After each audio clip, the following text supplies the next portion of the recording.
Sergeant Major Jack Carter, known to his brothers as Jocks, had seen the worst of humanity. He had stood in the fire and emerged a hero, but not without cost. His legs were gone, a casualty of a foreign battlefield. He now navigated the world from a wheelchair, a different kind of warrior in a different kind of war. His spirit, however, remained unbroken, a testament to his Marine Corps training. He lived in a beautiful house on a cliff overlooking the vast deep blue ocean, a sight that brought him peace every morning. His wife, Sarah, was beside him, a woman he had met after his injury. She was beautiful on the surface, a vision of grace and kindness, but inside a storm of resentment and bitterness raged. She grew tired of being a caretaker of a life she felt was less than she deserved, a life of quiet sacrifice, a life with a man who could not walk. Their constant companion was Rex, a magnificent German shepherd, a former military working dog who had been Jocks' partner on the last mission. The dog was more than a pet, he was Jocks' shadow, his protector, his true and unwavering friend. Rex had a bond with Jocks that transcended words, a deep loyalty forged in the fires of conflict, a connection that was pure and absolute. He could sense Jocks' moods, his needs, his pains. Rex would lay his head on Jocks' lap or nudge his hand with his wet nose, a silent assurance that he was not alone. Jocks loved Rex more than anything, more than Sarah, a fact that Sarah noticed and hated. One crisp morning, Sarah suggested a picnic at the very edge of the cliff, a place Jocks loved for its breathtaking views. The sun was warm, the sea breeze was gentle,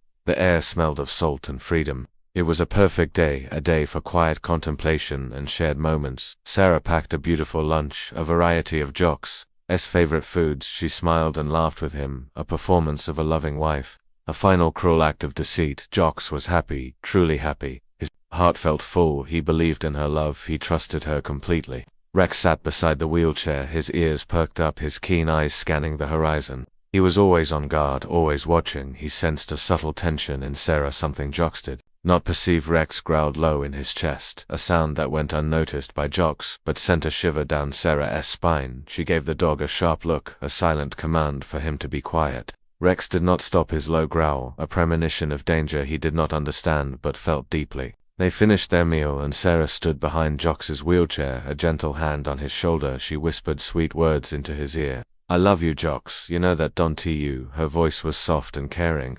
Jocks turned his head to look at her, his eyes filled with gratitude and trust. "I know, Sarah, I love you too," he said. She bent down and gave him a kiss, a cold and passionless kiss, a final act of betrayal, a moment that would forever haunt his memories. Then, with a sudden burst of strength fueled by her secret bitterness, she shoved the wheelchair with all her might. She pushed him toward the cliff. A scream caught in Jocks' throat, a gasp of pure shock and disbelief. The world tilted, the sky and the sea merged into a chaotic blur. He saw the look on her face for a fleeting moment, a look of cold triumph, a look of pure hatred. Then gravity took hold and he was falling. The wheelchair tipped forward, the wheels spinning uselessly in the air. Jocks tumbled from the chair, a helpless figure in a whirlwind of rock and dirt. He hit the jagged cliff face, his body a pinball in a brutal game. His bones cracked, his skin tore, the wheelchair shattered into 1,000 pieces.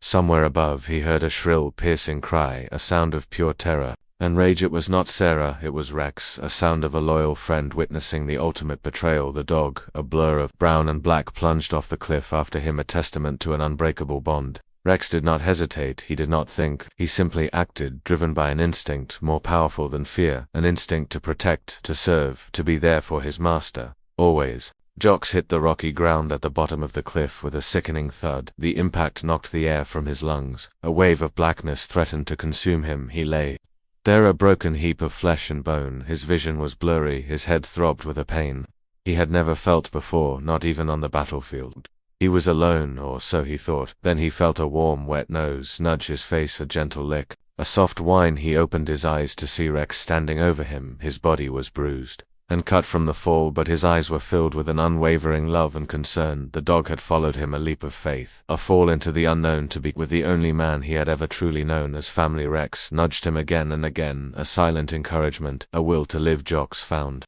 a strength he did not know he had. He pushed the blackness away, he fought to stay conscious. He looked at Rex and a single thought went through his mind: "We are in this together, boy."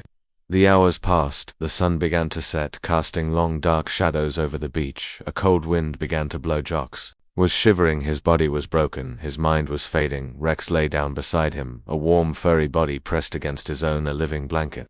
A source of warmth and comfort, the dog licked his wounds, a gesture of healing and care. Rex then stood and began to pace a short distance away, his ears perked, his nose twitching. He was on guard. He was protecting Jocks from unseen threats, from the cold, from the vast unknown of the night. The dog was not just a companion, he was a sentry, a tireless guardian in the face of despair.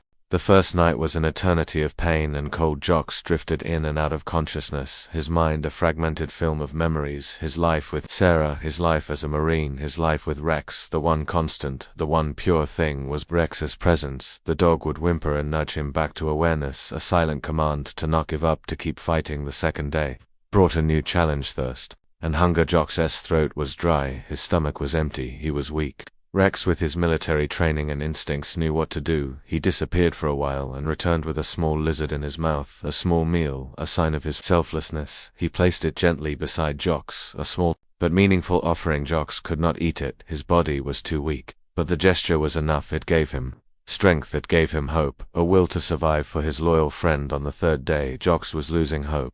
He was fading, his body was giving up, his mind was slipping into a peaceful darkness. He closed his eyes, a peaceful resignation to his fate. But then he felt a frantic series of licks on his face, a persistent whine, a sound of desperation.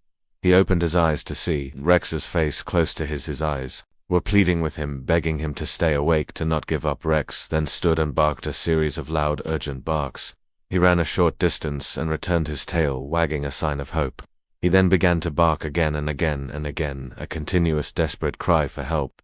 Jocks looked at his loyal friend and saw a flicker of hope, a chance, a reason to live. He tried to yell, but only a hoarse whisper escaped his lips. He tried to move, but only a twitch of his finger was possible. His survival was in Rex's paws, now high above on the cliff.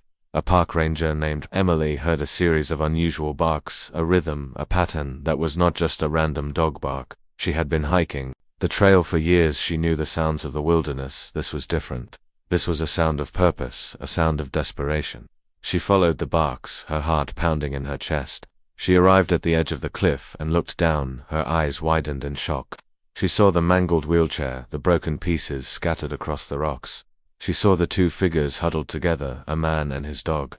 She immediately called for help. A massive rescue operation was launched, a helicopter was dispatched, a team of rescuers rappelled down the cliff face. They reached Jocks and Rex, a scene of quiet heroism. The man was barely alive, but the dog was a picture of defiance and loyalty, standing guard over his friend back at the top of the cliff. A police investigation began. Sarah's deceit was unraveling. Her car was at the trailhead. She had told others that Jocks wanted to be alone, that she was going for a walk. But her story did not hold up under questioning. Police found a note she had written to her lover, a confession of her plan, her desire to be free of her burden. A plan that had almost succeeded but for the dog. Sarah was arrested, her cold facade finally cracking under the weight of her guilt and betrayal. Jocks was airlifted to a hospital. A team of doctors worked tirelessly to save him. His injuries were severe. His will to live was strong. He thought of Rex, of his loyalty, of his bravery. He knew he could not give up. He had a reason to live, a purpose. He had to be there for his dog. The recovery was long and difficult, a journey of physical and emotional healing, but with Rex by his side, a constant presence, a source of strength, he made it through. He not only survived, he thrived. He found a new sense of purpose, a new passion. He became an advocate for disabled veterans and for the incredible loyalty of military dogs. His story became a legend, a tale of a hero pushed to the edge but saved by a bond of love and friendship, a story of a dog who never left his man. The final scene of their story was a quiet one. Jocks, now a symbol of resilience, sat on his porch in a new home, a home without the painful memories of the past. Rex sat beside him, his head in Jocks' lap. Jocks reached down and scratched behind his ears, a gesture of profound gratitude and love. He looked at the ocean, a vast, endless expanse of possibility. He was not a broken man, he was a survivor, a warrior, a testament to the power of loyalty and the unbreakable bond between a man and his best friend, a story of a Marine, a dog, and a wife who thought she could get away with murder, but she had underestimated the power of love, the power of a loyal heart that would follow its master even off a cliff into the unknown, a love that was a force of nature, and a bond that was stronger than any betrayal, a bond that was a beacon of hope for a man who had lost everything but gained a new life, a new purpose, a new beginning, all because of his loyal dog, who never left him. And in the end, Jocks was truly free, not from his wheelchair, but from the chains of a life. He did not deserve a new life of joy and purpose with his best friend, his shadow, his constant companion, Rex.